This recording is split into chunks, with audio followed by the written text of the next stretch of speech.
Hello students, welcome to perfection IAS.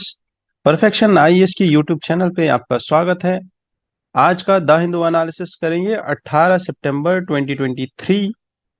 आज के the Hindu newspaper में बहुत सारी इंपॉर्टेंट न्यूज़ आई हुई है, starting from the parliament till the moon which is experiencing moonquakes, and we will experience and we will see that what are the effects of moonquakes and the lander which are going to moon and landing on the moon, और उससे moon की surface पे क्या असर पड़ता है। उसके साथ साथ we have one more news, as Shanti of Rabindranath Tagore ji is now listed on UNESCO's World Heritage Site, and it becomes the list to 41 sites from India.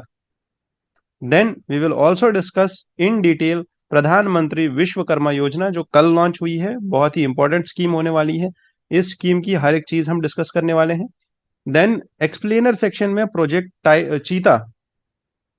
चीता के बारे में एक एक्सप्लेनर आया हुआ है। वी विल सी कि कितने चीता इंपोर्ट हुए, कहां से इंपोर्ट हुए, क्यों इंपोर्ट हुए, अभी कितने बचे हैं, सुप्रीम कोर्ट ने क्या बोला था इस पे।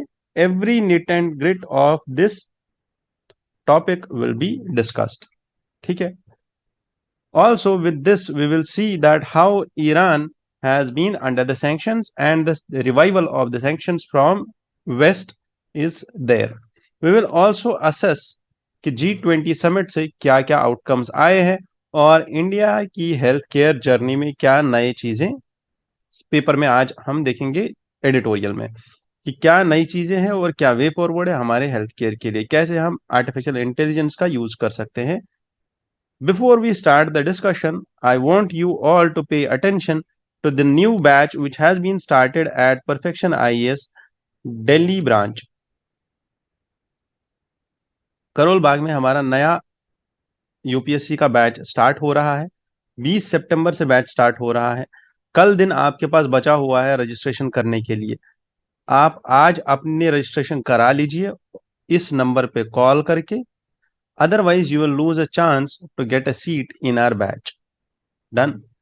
Our batches and our pro forma and our entire structure of these batches is totally and uniquely modeled on different parameters which has been formed by faculties.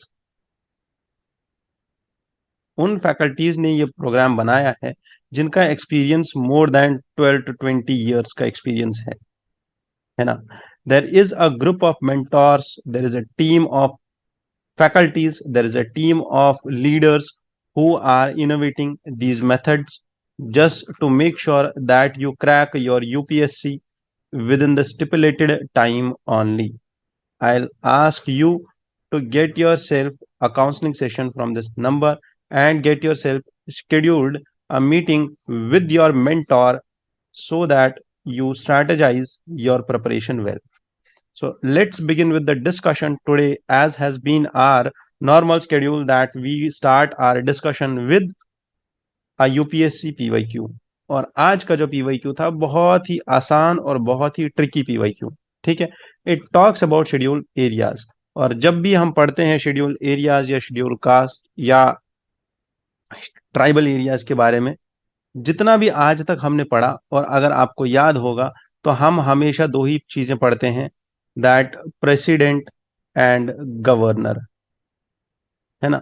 यही दो लोग होते हैं जो यहाँ पे काम करते हैं मोस्टली इन एरियाज में, ट्राइबल एरियाज में, ट्राइबल हिल एरियाज में, ट्राइबल डिस्ट्रिक्ट्स में, जो कुछ भी है, जितना भी है, तो उसमें president and governor are the two who work most prominently.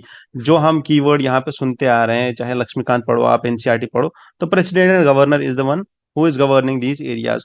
तो how come will this chief minister provide a report annually to the Home Ministry on the administration of scheduled areas? Simple.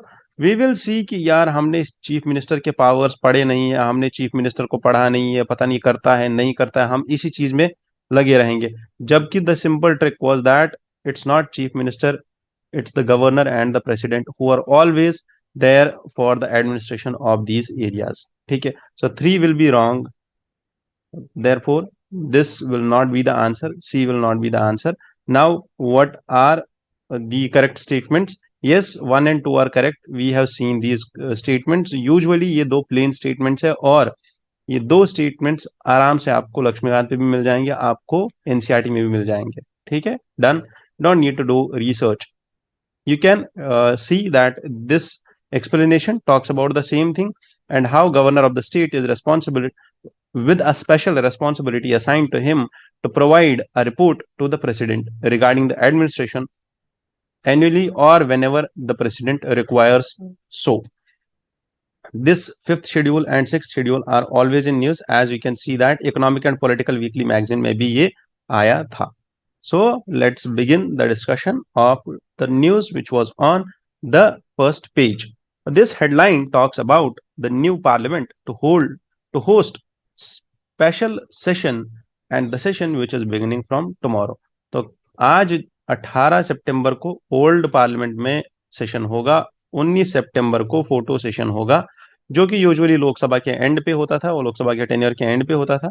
ठीक है, जैसे हम लोग अपने batches में एक batch या सब्जेक्ट एंड करने के बाद फोटो सेशन करते हैं। ठीक है, यूजुअली वैसे ही ये जितने भी हमारे एमपीज एमएलएज हैं वो फोटो सेशन करते हैं जब लोकसभा का टेन्योर खत्म होता है। तो now yes, from 20th of the September, regular session will commence from the new building of the parliament. There will be a discussion on the 75 years of the journey of parliament, and there are 8 bills which have been listed for this special session. Special session क्या होता है, क्यों होता है, कौन इसको बुलाता है, ये सब चीजें हम ऑलरेडी डिस्कस कर चुके हैं।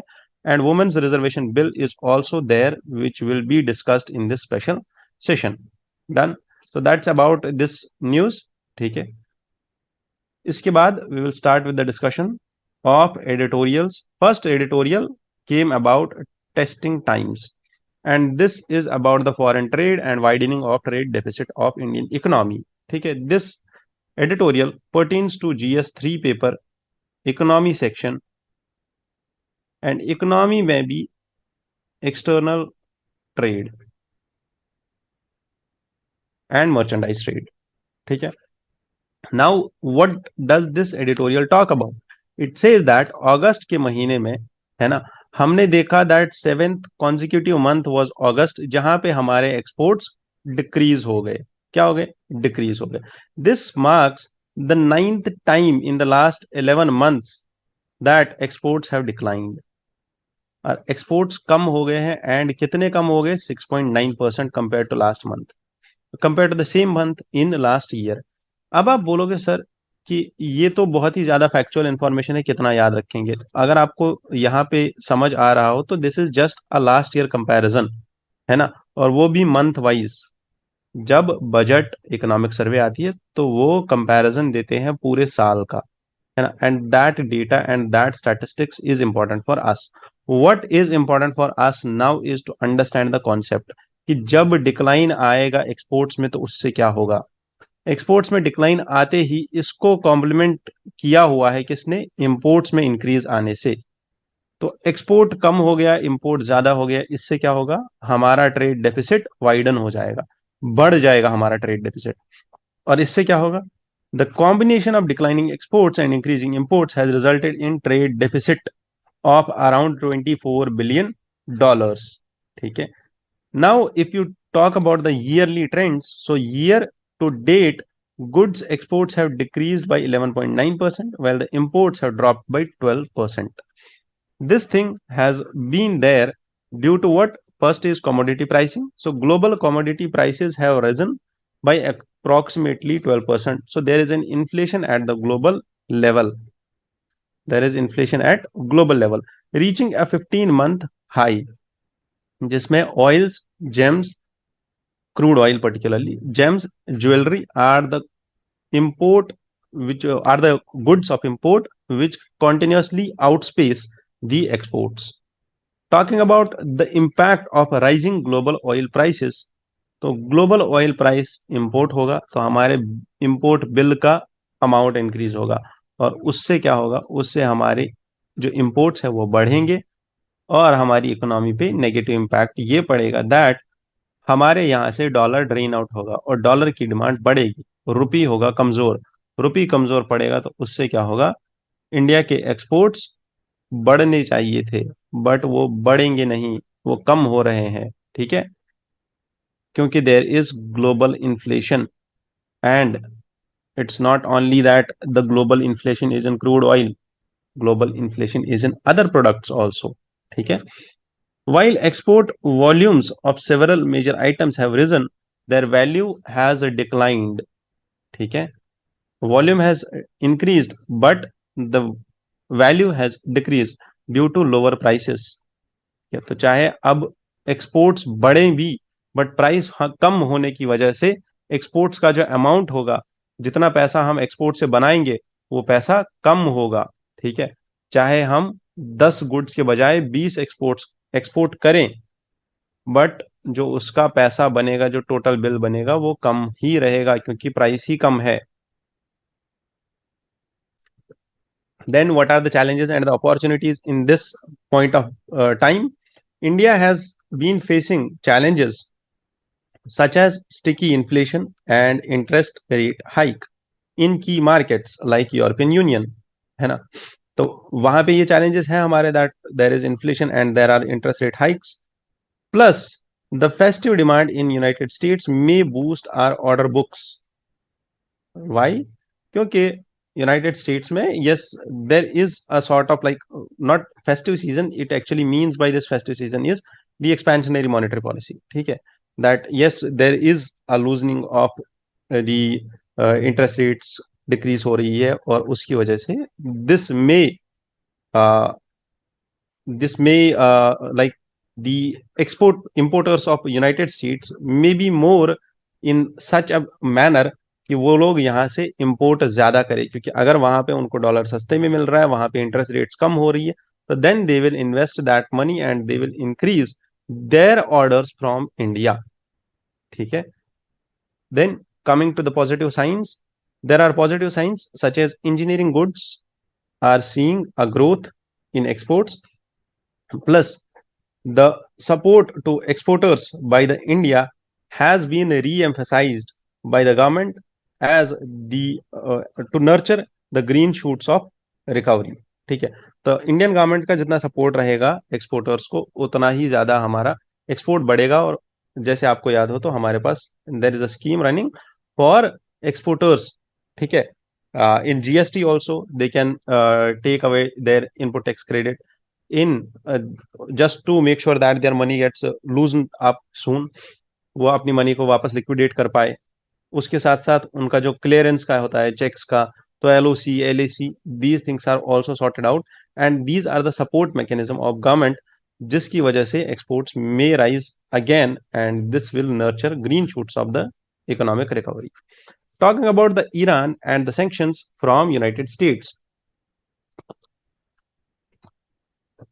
So the background of this thing was that कि ईरान में एक there was a lady, a Kurdish woman, जिनका नाम था मासा आमिनी. She was arrested for allegedly violating Iran's mandatory hijab rules. ठीक है. और इनको अरेस्ट करने के बाद, एंड जो उनने प्रोटेस्ट ऑर्गेनाइज किया था, जो उनने चैलेंज किया था ईरान की रिजीम को, which talks about the Islamic laws, Islamophobia and all. ठीक है. तो उसको चैलेंज करते time this lady was arrested. ठीक है. And she was imprisoned. अब उसके बाद हुआ क्या? Why this Iranian lady, this Kurdish lady actually challenged the Iranian regime. और इस रिजीम को चैलेंज करते ही, है ना, the anti-government protest erupted in Iran at a large scale. This anti-government protest is the basis of the symbol of women's freedom, as has been the Mahsa Amini's death. अब यहाँ पे women freedom और reforms in Iran demand कर रहे थे, वहां के खुद के लोग, जो ईरान के लोग हैं. ठीक है. But at the same time Iran is facing, और ये जो प्रोटेस्ट हुए थे इनमें लार्ज स्केल डेथ्स भी हुई थी. इसी टाइम पे जब ईरान में रिफॉर्म्स की डिमांड हो रही है, उसी टाइम पे US is also sanctioning and imposing more sanctions on Iran. As अभी जब इनकी डेथ एनिवर्सरी का टाइम था मासा अमीनी का, तो US has imposed new sanctions on Iranian security apparatus on the anniversary of Amini's death. While these sanctions have hit Iran's economy, they have not significantly changed the regime's behavior. Similarly, US Iran engagement, if you talk about this, so US and Iran are reportedly finalizing the prisoner swap deal and considering transfer of Iranian funds which are frozen in South Korea to Qatar for the humanitarian purposes. This reflects a pattern of on and off hostility and engagement between the two countries. क्या मतलब हुआ इन दो paragraphs का या इन तीन paragraphs का? तो सबसे पहली चीज है कि यूएस की सैंक्शंस आ रही है और ईरान में इंटरनल रिफॉर्म्स आने की वहां पे प्रोटेस्ट हो रहे हैं। एक तो वहां पे प्रोटेस्ट हो रहा है कि इंटरनली रिफॉर्म हो जाए Iran.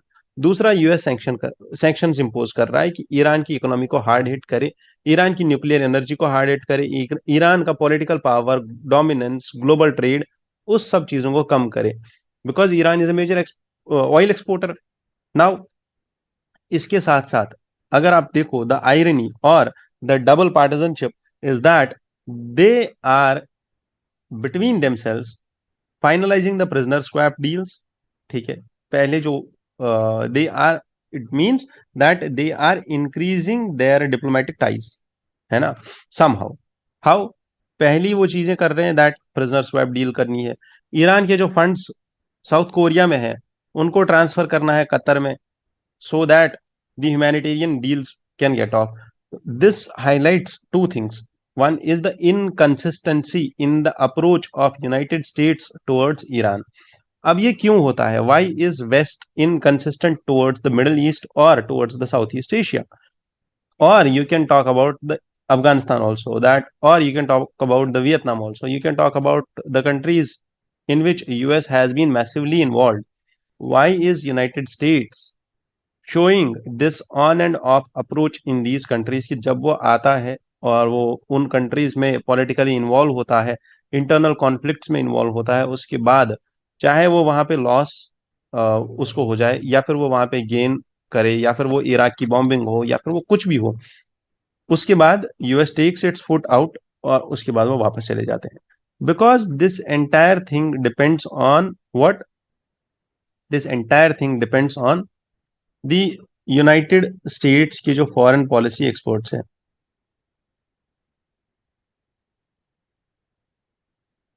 And the regime change, है ना। तो if you see that the regime which was earlier the Biden, this Trump administration, the policy decisions, major policy decisions which were taken by the Trump administration have been somehow reversed by the Biden administration. But similarly, if you see the same thing, तो foreign policy experts का भी ये view था that instead of getting involve it should do offshore balancing. ठीक है, United States should focus on offshore balancing and setting the house in order. What does this mean, setting the house in order? It means that United States should focus on its internal development and just use the regional powers in the offshore balancing. It should not get itself involved with its resources, with its military, with its economy, with its defense capabilities into the conflicts and the internal conflicts of other nations. That is how United States can manage its what involvement and global hegemony at a consistent level. So that is why the policy experts have highlighted this thing that West, है ना, that West including United States should not have this inconsistent approach but should adopt a more consistent approach of engagement and pressure to extract compromises from Iran. अब Iran को कहाँ पे लेके आना है और ईरान के साथ किस पॉइंट पे आके चीजों को ठीक करना है, वो चीजें कंसिस्टेंट पॉलिसी की के साथ ही होंगी जब तक यूनाइटेड स्टेट्स का क्लियर नहीं होगा स्टैंड, तब तक जो है फॉरेन पॉलिसी उनकी क्लियर नहीं रहेगी। और जब तक उनका क्लियर स्टैंड नहीं आएगा ईरान पे, तब तक ये जो इनकंसिस्टेंसी इन दो पैराग्राफ्स में है वो हमें दिखती रहेगी। Now, what are the challenges for Iranian regime at this point of time is that first they are seeing the economic crisis and the regime rigidity, plus there is a lack of reforms which needs to be addressed, for which there are around hundreds of reformers like Mahsa Amini who ask for Iran's internal reforms. ठीक है, चलो. So moving further, India is at a pivotal moment in its healthcare journey. How is the healthcare journey of India changing, and why are we on a pivotal moment? This author, a founder and chairman of Apollo, talks about an NCD free India to avoid age tax. तो what would be this age tax, और क्या होगा ये as tax, और क्या मतलब है इनका इस एज टैक्स से? So we will discuss all of it in this editorial. This article discusses actually the India's role as a global leader in various fields, including space exploration, climate change, manufacturing, and more. However, this article highlights the challenges which are posed by non-communicable diseases in India and the urgent need to address them. The first is India's global leadership in new age manufacturing, space exploration, as we have seen through Chandrayaan 3 and all of the other initiatives which India has taken at the larger scale. Moving further, what are the achievements? India achieved a significant milestone by successfully landing their mission on the south pole of the moon. Country has had a successful presidency of G20, fostering the global alignment of key issues, done with the Delhi Declaration being signed. इसके बाद, however, the challenge of India is NCD. So, despite these achievements, India faces a significant challenge in the form of non-communicable diseases like diabetes, hypertension, heart disease, cancer and more. If unchecked, अगर हम ये नहीं देखें, NCDs को control नहीं करें, तो this can cause us a loss of $4 trillion by 2030. This is the point which you have to use in your introduction. ठीक है, that what is the significance of this point, कि अगर हम NCDs की तरफ ध्यान ना दे तो कितना बड़ा लॉस हो सकता है हमें. What is age tax? So the burden of NCDs threatens to impose an age tax on India's demographic dividend. This could hinder the country's development and opportunity of its youth. इस age tax को आप ऐसे समझो कि जितना भी हमारा NCDs बढ़ेगा, किन में बढ़ता है? ये एडल्ट्स में बढ़ता है जिनका सेडेंटरी लाइफस्टाइल हो, जो एक ही जगह बैठे हो, जिनको डायबिटीज हो, हाइपरटेंशन हो, है ना. और उसकी वजह से क्या होगा कि हमारे पास एजिंग पॉपुलेशन ज्यादा होगी, गेरियाट्रिक केयर में हमें ज्यादा पैसा लगाना पड़ेगा, and that will be indirectly or directly a form of age tax. ठीक है, call to action. So what we need to do is, this article highlights that healthcare industry to collaborate and address the NCD menace by increasing awareness about diabetes, hypertension, exercise, yoga, है ना, do practicing the healthcare lifestyle choices, जैसे हमने life movement कहाँ पे start किया था? G20 में. ठीक है, वैसे ही what is the health care progress? India has made significant progress over the years with improvements in infant mortality, maternal mortality, and life expectancy. The country now has world-class health infrastructure and clinical talent. So then comes the medical value travel. India has become a global hub of medical value travel, attracting patients from around the world for medical tourism, है ना. You need to check the economic potential of medical tourism, whether it's the robotic surgery, orthopedics, or somewhat other than this. Then coming to artificial intelligence in healthcare. So artificial intelligence has the potential to transform healthcare in India and globally. AI powered tools could enhance diagnostics and predict diseases, outbreaks, analyze healthcare data, and optimize. So we need to adopt these measures like artificial intelligence in healthcare, so that India's expenditure and AI expenditure, India could reach around $11.78 billion by 2025. This will add around $1 trillion to Indian economy by 2023. and this will help India to achieve the larger goal of 10 trillion economy by 2030. This editorial here talks about the outcomes of G20 summit. आज के discussion में मैं इसलिए तेज जा रहा हूं क्योंकि बहुत सारे एडिटोरियल्स हैं और बहुत सारी न्यूज़ है, ठीक है, इसलिए इसको थोड़ा सा जल्दी जल्दी करना पड़ेगा. You need to just have a look and note down these points. जो भी मैं यहाँ पे ब्रैकेट्स में पॉइंट्स हाईलाइट कर रहा हूँ, ठीक है, इन पॉइंट्स को आप अपने नोट्स में ऐड करते चले जाना ताकि आपको ये चीज समझ आ जाए और आप इन चीजों को अपने आंसर में लिख पाओ. Assessing the outcomes of G20 summit, है ना. तो what are the major outcomes of this G20 summit besides New Delhi leaders declaration? So this evaluates the declaration on three criteria. First is consensus. Despite the West and anti-West, the G7 and the anti-West groupings, besides the China, Russia, Ukraine dilemma and conflict, we still developed a consensus at the G20 platform. It also discusses about additionality and implementality or implementability of this CAI. ठीक है. Now this CAI is the three criteria which this author has highlighted. अब सबसे पहली चीज, what is the basic philosophy behind this declaration? So declaration emphasizes on unity and shared diversity, importance of living in harmony, surrounding ecosystem, balanced development, environmental sustainability. That is the basic philosophy behind the New Delhi Declaration. So what are the goals and commitments in this declaration? Goals and commitments include implementing 2030 तक हमारे SDGs को implement करना. Second, addressing the debt vulnerabilities, जितना भी कर्जा है countries पे उसको कम करना, चाहे वो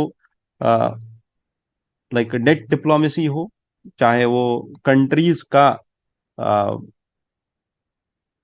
बैंक रन होना हो, और you can say the countries facing economic crisis, countries facing coups around the world, है ना. So that is the point which has been addressed, and these are the commitments in New Delhi Declaration, that we need to address the debt vulnerabilities around the globe. We also need to integrate the perspectives of global south into the G20 agenda. ठीक है. So these are the basic ideas or the basic goals and the commitments when we talk about the New Delhi Declaration. Now, what are the global issues, geopolitical issues, like the balance which we struck between Russia's interests and the G7's insistence on territorial integrity and sovereignty? Still, we developed a consensus between these members and we unanimously got this New Delhi Declaration adopted at G20. So the leaders call for a comprehensive, just and durable peace in Ukraine. Then comes the expansion of membership. G20 expanded its membership by including African Union, while the declaration describes African Union as a permanent member. It signifies a commitment to inclusivity, है ना, तो more inclusion in G20. The leaders express their intent to strengthen ties with African Union and support its aspirations under Agenda 2063. Wide-ranging agenda, G20 agenda encompasses economic and financial sectors, climate action, sustainability, and sustainable development goals. Reinvigorating multilateralism. We should reinvigorate multilateralism and unite UN reforms, emphasize the need for more responsive and representative global governance. Success criteria. The article acknowledges the success of G20 summit in terms of consensus and progress which is made. If we talk about the previous declarations, last time हमने पिछले हफ्ते में G20 का assessment जब देखा था तो we saw that there were multiple such declarations and multiple such commitments जो fail हो गए थे when we talk about the consensus development at G20. However, this New Delhi Declaration has been one of the key achievements of the Indian diplomatic leadership when we talk about the G20. ठीक है. One more explainer in the explainer section talks about the project Cheetah, and there was a successive news in which the government has provided a report, and the report says that Cheetah project is on the right path of success as per the government reports. अब क्या है ये project चीता और इसमें कितनी problems है और क्या दिक्कतें हैं? So the first batch of 8 cheetahs was arrived from Namibia on 17th of the September 2022. And why did these cheetahs die? What were the mortality and were these mortalities expected earlier only? और उसके बाद ये मरे, या ये चीताज को यहाँ पे लेस केयर मिला था, उतना ज्यादा इनको देखा नहीं गया था, देखभाल नहीं की थी, या हमारे जो यहाँ की पॉलिसी थी इनको वाइल्ड में छोड़ने की, was that policy flawed, or is there any other problem with this project Cheetah? So let's discuss this. Why African cheetah was adopted? Because the project's goal was to establish a viable cheetah population in India to contribute to the global conservation efforts. Therefore, it seeks cheetahs to establish themselves in a large unfenced wildlife reserves. तो basic हमारा जो motive ही था, जो objective ये है कि global conservation effort लगाना है ना, चीता पॉपुलेशन को बढ़ाना है लार्ज स्केल पे। तो अगर हम इनको कैप्टिविटी में रखेंगे तो then they won't be able to adapt to this climate. For some point of time there is acclimatization of these cheetahs which is being ensured in a captive environment. What is the status of the project at present? 20 हमने मंगाए थे चीता, adult cheetahs were imported. First batch 8 cheetahs का सितंबर में आया था 2022 में, दूसरा बैच 12 चीताज का फरवरी में आया 2023 में। Some cheetahs have been kept in captivity for extended period. Not all have been released into the wild. 6 have already died, and some cubs जो उन्होंने दिए थे बच्चे, they too have died. What are the causes of their death? Like renal conditions, mating, heat wave conditions, cardiopulmonary failure, plus that radio collar, plus the monsoon environment, monsoon climate है ना, जो वहां पे नहीं होता है अफ्रीका में, उन चीजों की वजह से वो लोग यहाँ पे सिवियरिटी फेस किए, चाहे वो क्लाइमेट था, एडाप्शन था, उनका यहाँ पे रहना, एडेप्टेबिलिटी, दीज ऑल थिंग्स, और उनके जो प्रेडेटर्स हैं साथ में, वो सब चीजें, या some articles highlighted that they have less on prey, है ना, उनके लिए शिकार नहीं बचा हुआ है, उनके लिए खाना नहीं है। तो there are multiple issues or multiple causes which have been highlighted. What were the expectations and what are the lessons which we have got from all of this? Were that mortalities in captivity and difficulties which are faced by the cheetahs in adapting to Indian environment were not anticipated earlier, but the project has faced criticism for diverting attention and resources from other conservation efforts of, for example, rhino, tiger, or other, for its strategy of using African cheetah to conserve grasslands and ecosystems. ठीक है? Then lessons include that we need a proper adequate habitat consultation and transparency when we deal with the conservation projects. That's all about this project Cheetah. इसमें से हमें बस ये वाला part याद रखना है. This can be has a least probability to be asked in prelims, है ना. Causes of death, take the inclusive approach. Anything can be a cause of death of these cheetahs, ठीक है. But yes, logic has to be there, है ना. अभी आपको बोला जाए कि चीता इसलिए मर गए क्योंकि ह्यूमंस गए और उन्होंने मार दिया, तो दैट टू इज समथिंग जो अभी तक साबित नहीं हुआ है. 6 के 6 चीता किसी और कारण से मरे हैं, नेचुरल रीजंस की वजह से मरे हैं, ठीक है. Then talking about the next news, why is government pushing for regulatory mechanism for OTT services. क्यों गवर्नमेंट को ओटीटी सर्विसेज को रेगुलेट करना है? What are the reasons for this, है ना.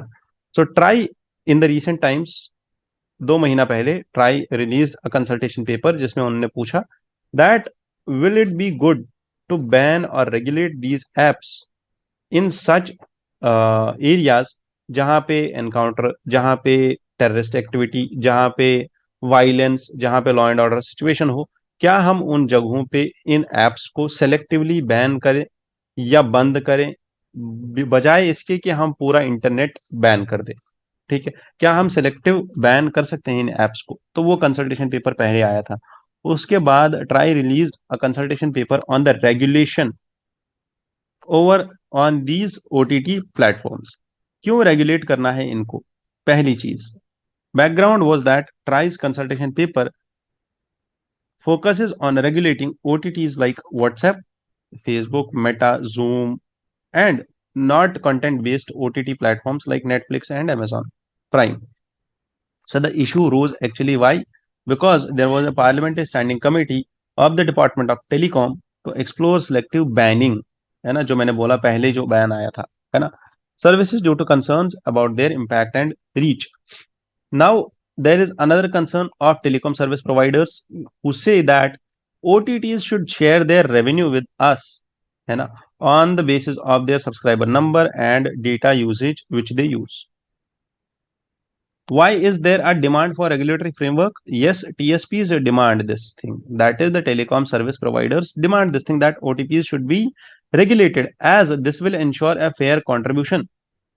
जो ये OTTs यूज कर रहे हैं इंटरनेट का, जो इंटरनेट प्रोवाइड करता है टेलीकॉम सर्विस प्रोवाइडर, वहां पे जो वो रेवेन्यू कमा रहे हैं, उस रेवेन्यू का एक फेयर हिस्सा, उस रेवेन्यू का एक शेयर इन टीएसपीज के पास भी जाए. Similarly, Internet Service Provider Association of India has suggested that if the OTT services are substitutable and offered by the licensed service providers, they should follow same rules as licensed services. Similarly, जैसे ये OTTs है, अगर ISP जो internet service provider है वो अगर licensed हो सकता है, तो ओटीटी भी लाइसेंसड हो सकता है, उनके पास भी एक लाइसेंस हो सकता है. So we need to regulate these also because they are already out of the regulation zone. Then there are opposing views because Internet and Mobile Association of India opposes the cost sharing model, as it says that the sending party network pays concept means that जो data send कर रहा है वो already पे कर रहा है आपको. अगर मैं कोई चीज अपलोड कर रहा हूं, तो मैंने तो आपको अपलोडिंग के पैसे दे दिए ना, मैंने आपको इंटरनेट के पैसे दे दिए, तो that is already there. So why are you asking money from all of those who are consuming it, as this could increase cost for consumer and contravene to the net neutrality. That is the basic funda. It is simply कि ये एक OTT platform है, ये telecom service provider है और ये OTT. ठीक है, टेलीकॉम सर्विस प्रोवाइडर ने एक कस्टमर को सर्विसेज दी, मतलब इस कस्टमर को इंटरनेट दिया. अब ये इंटरनेट से कोई चीज अपलोड कर रहा है कहाँ पे? ओटीटी पे. बट ये जो अपलोडिंग हो रही है यहाँ पे, इसका प्राइस इसने इसको पहले ही दे रखा है, रिचार्ज कर रखा है अपना phone. Then comes the OTTs. अब ये ओटीटीज जो है ये सर्विस प्रोवाइड कर रहे हैं बहुत लोगों को, है ना, और इनकी सर्विसेज या इनका सब्सक्राइबर बेस जो है वो बढ़ता जा रहा है ना. They are consuming the data. So these consumers have subscribed to TSP also, these consumers have subscribed to OTT also, है ना. अब यहाँ पे ओटीटी जो रेवेन्यू कमा रहा है इनकी वजह से, इनकी व्यूज की वजह से, इनके लॉग इन करने की वजह से, उस रेवेन्यू का एक शेयर, उस रेवेन्यू का एक शेयर मांग रहे हैं ये टीएसपी. बट अगर आप देखो, ये टीएसपी का काम है दो लोगों के साथ, एक इसके अपने कस्टमर के साथ जो अपलोड कर रहा है, दूसरा कस्टमर जो डाउनलोड कर रहा है ना, या जो ओटीटी को यूज कर रहा है ना. तो दोनों कस्टमर्स के साथ टीएसपी का लिंक है, जबकि ओटीटी का लिंक उसके अपने कस्टमर्स के साथ है.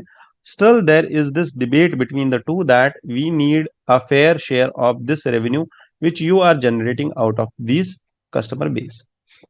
Yes, selective banning of these apps was there, जो वहां पे डिस्कशन में था. However, TSPs have argued that having OTTs under license would make it easy to selectively ban their services in some areas. They suggest that implementing source level blocking to achieve the desired outcomes. ठीक है, तो उससे क्या होगा? TSPs कौन है? Telecom service providers. जब वो इंटरनेट बंद कर देंगे, जब वो सर्विसेज ही बंद कर देंगे कि आप कोई एक वेबसाइट ना खोल पाओ, कोई एक ओटीटी प्लेटफॉर्म ना खोल पाओ, तो वहीं से स्टार्ट होगा क्या? Banning of these apps. और ये बैन कैसे होगा? that they will ban or they will stop a customer accessing or they will stop you from accessing a particular website, और वो वेबसाइट या वो पोर्टल आप नहीं खोल पाओगे. That will regulate these OTTs. There has been opposition on this ban also, as Internet and Mobile Association of India has already opposed regulation or selective banning of these OTT services. Plus, the Broadband India Formation has also opposed this thing. Now, TRAI is expected to issue guidelines based on the responses which have been issued from the stakeholders. ठीक है, तो अभी देखेंगे हम क्या वहां से guideline आती है about the communication and banning of these apps. There was a launch of PM Vishwakarma Yojna with a corpus of 13,000 crore rupees, and this will offer collateral free enterprise development loans and concessional interest rate in 2 tranches. क्या होगा इस scheme में कि जो नए ventures खुलेंगे, जो नए लोग अपना बिजनेस स्टार्ट करना चाहते हैं, तो उनको कोलेटरल फ्री लोन दिया जाएगा कंसेशनल इंटरेस्ट रेट पे. कहाँ पे? Concessional interest rate, collateral free enterprise. Collateral free loan मिलेगा, कोलेटरल फ्री लोन मिलेगा, interest rate concessional interest rate होगा. ऐसा नहीं होगा दैट इंटरेस्ट फ्री लोन मिलेगा. इन दो चीजों को कंफ्यूज नहीं करना है. तो let's begin this. PM Vishwakarma Yojana which was launched on September 17, 2023 is aimed at promoting and supporting. Yesterday it was unveiled, and a PM unveiled this scheme. This was launched earlier in September 17, 2023. It aims at promoting and supporting. Earlier means yesterday it was launched. Promoting and supporting traditional artisans and craftsmen in India. ठीक है, इनको support करेगी. PM Vishwakarma योजना कल ये launch हुई थी, और इसको आप पीएम विकास के नाम से भी बुला सकते हो. This will have a duration of 5 years till financial year 2027 to 2028. Objective क्या है स्कीम का? टू फोस्टर गुरु शिष्य परंपरा, lineage based tradition among artisans and craftsman. ठीक है, कि हाँ, ये जो आर्टिजन और क्राफ्ट्समैन है इंडिया के, या जितने भी आर्टिजन एंड क्राफ्ट्समैन है जो सीखते हैं, चाहे वो कलमकारी आप देख लो, आप कोई पेंटिंग का आर्ट देख लो, आप कोई हेरिटेज देखो, वुडन वर्क देखो, है ना, कोई शॉल का काम देखो, कोई जाली का काम देखो, है ना, ये सब जो काम है, ये जो आर्टिजन्स करते थे, ये सब काम एक दूसरे से ट्रांसफर होते थे on the basis of lineage, कि मैंने इससे सीखा है ना, मैंने इस गुरु से सीखा है, उसने इस गुरु से सीखा था, उसने इस गुरु से सीखा था. तो दिस लीनिएज, दिस गुरु शिष्य परंपरा, जिसमें जो सीखने वाला होता है वो सिखाने वाले के साथ ही रहता है 24 घंटे. तो this scheme is based on that thing only. Enhancing the quality and accessibility of products and services which are produced by skilled artisans. कैसे ये क्वालिटी और एक्सेसिबिलिटी इसका बढ़ाएगा? सबसे पहले अगर इनको लोन मिल जाएगा तो वो अपने बिजनेस को एक्सपैंड कर पाएंगे और उसके साथ साथ उसकी क्वालिटी भी बढ़ा पाएंगे. Facilitating the integration of Vishwakarma practitioners into local and international value chains. हाँ, इनका फैसिलिटेशन करेंगे कैसे? इनके लिए एक पोर्टल होगा, पोर्टल पे ये अपना सेल ऑफ करेंगे अपने प्रोडक्ट्स. चाहे इनको आप ट्राइबल हाथ्स में डाल दो, चाहे इनको आप रूरल हाथ्स में डाल दो, इनको वहां पे स्पेस दे दो, ये अपने प्रोडक्ट्स बेच सकते हैं. Then talking about the benefits of PM Vishwakarma Yojana. 2 lakh रुपए तक का कंसेशनल इंटरेस्ट रेट होगा, 5% का, 2 लाख रुपए तक का लोन मिलेगा. स्किल ट्रेनिंग 500 रुपये पर दिन मिलेगा. फाइनेंशियल असिस्टेंस मिलेगी 15,000 रुपये तक की, ताकि वो एडवांस टूल्स को खरीद पाए. पीएम विश्वकर्मा सर्टिफिकेट और आईडी कार्ड भी मिलेगा इनको, जो ये लोग सीखने जाएंगे, जो ये लोग स्किल डेवलपमेंट करेंगे अपना. स्कीम के कंपोनेंट क्या क्या है? फाइनेंशियल असिस्टेंस जो हमने देखा, skill development, traditional knowledge system, artisan brand बनाना, मार्केट इंटीग्रेशन करना, डिजिटल पेमेंट फैसिलिटेशन करना, plus ensuring the social security measures. So if you want to register, you can also register on pmvishwakarma.gov.in. You can download your digital ID and certificate upon successful registration. Targeting the beneficiaries, the scheme targets artisans specializing in 18 traditional trades like carpentry, blacksmith, pottery, tailoring and much more. इसके basis पे इनको financial support मिलेगा. Talking about the Shanti Niketan is a town which was founded by Nobel laureate Rabindranath Tagore in West Bengal, India, and Shanti Niketan को अभी UNESCO world heritage list में दाखिल किया गया है. शांति निकेतन का मतलब क्या होता है? अबोर्ड ऑफ पीस, जहां पे शांति हो. और ये वहां पे बनाया गया था जहां पे later Tagore also established the Visva Bharati University. और हमारे इंडिया के UNESCO world heritage sites total मिला के 41 हो गए हैं. Santiniketan cultural and educational institutions comprising the Visva Bharati university कहाँ पे लोकेटेड है? बीरभूम डिस्ट्रिक्ट, वेस्ट बंगाल में. अबोर्ड ऑफ पीस आश्रम था वहां पे पहले किसका? रविंद्रनाथ टैगोर का, उनके पिताजी देवेंद्रनाथ टैगोर का. But eventually it developed into a centre of art and culture and learning. Further the teachings are there, nature, creativity, holistic learning, open air classrooms, ये सब वहां पे पढ़ाया जाता था पहले पहले. So the key features are there कि स्प्लेंडेड स्कल्पचर्स हैं वहां पे, फ्रेस्को म्यूरल्स है, पेंटिंग्स है, रविंद्रनाथ टैगोर, नंदलाल बोस, इनकी वहां पे पेंटिंग्स है. प्लस राम किनकर बैज जो मास्टर स्कल्प्टर और पेंटर थे, इन सब के वहां पे कुछ कुछ चीजें रखी हुई है. Significance, yes, this is a cultural and heritage place associated with the Nobel laureate Rabindranath Tagore. West Bengal's representation, if selected, not if selected, this is selected now. Shantiniketan is now second cultural symbol of West Bengal to be included. और पहला था क्या? Durga Puja in Kolkata, which is there in the intangible cultural heritage list. ठीक है. Intangible cultural list में भी there are around I guess 13 to 14 these cultural heritages which are there listed by UNESCO in the intangible cultural heritage of India. Then moving further, this site must be already classified with landmarks unique and significant culturally. ठीक है. India is a member of World Heritage Committee and it will be a member of World Heritage Committee till 2025. What are moonquakes? Moonquakes are not similar to earthquakes on India. ठीक है. On not similar to earthquakes on Earth.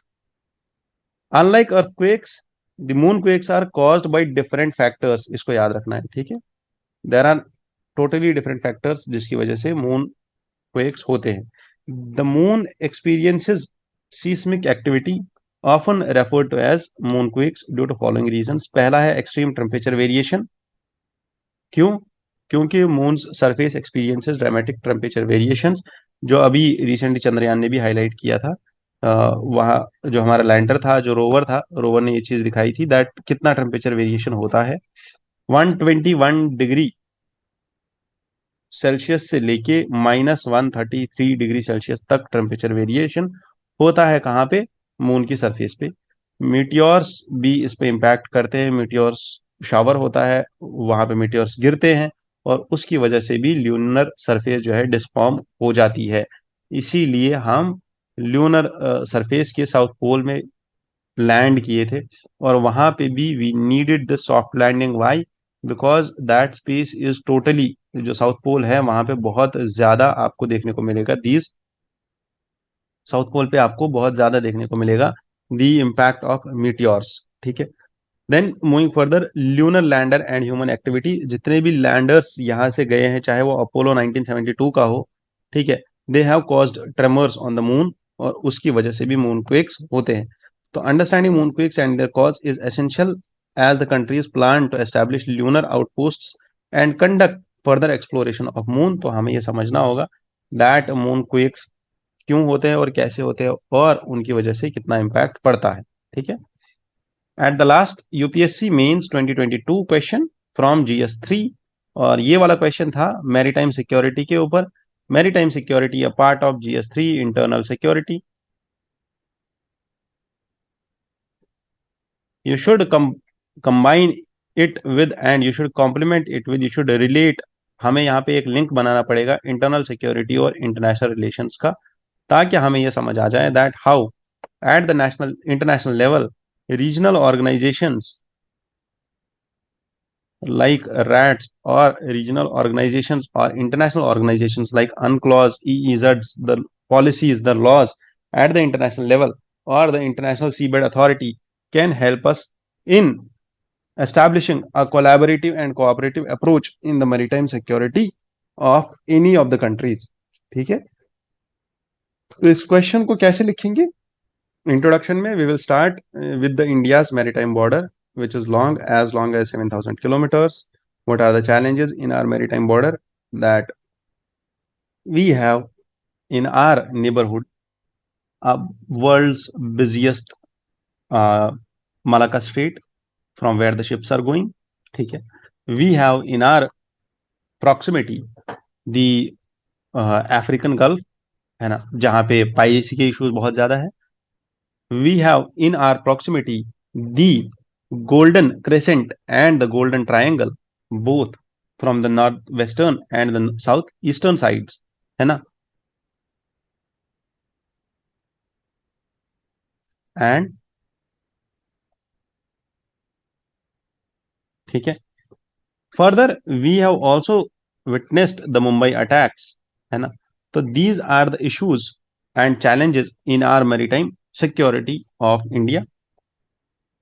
And in these challenges, what we need to do at organizational level, technical level and procedural level, हमें क्या क्या initiatives लेने चाहिए थे to improve the maritime security, like Sagar, IONS, IORA, INS Vikrant, Defense, UNCLOS, EEZ. Furthermore, we can also explore the organizations based on like IORA, Indian Ocean Rim Association. इसी का counter part जैसे हमने SCO में rats रखा हुआ है terrorism के लिए, है ना, वैसे ही IORA के अंदर there can be something which India can just start a new initiative for maritime security, है ना.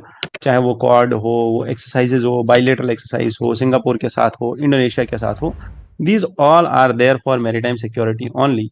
But you need to answer this question. And once you answer this question, I want all of you to send this question on this number 90310367112 so that I get it evaluated from a team of mentors, or I evaluate it myself, and you can get into touch with me on this number only. Thank you. All the best. Jai Hind, Jai Bharat.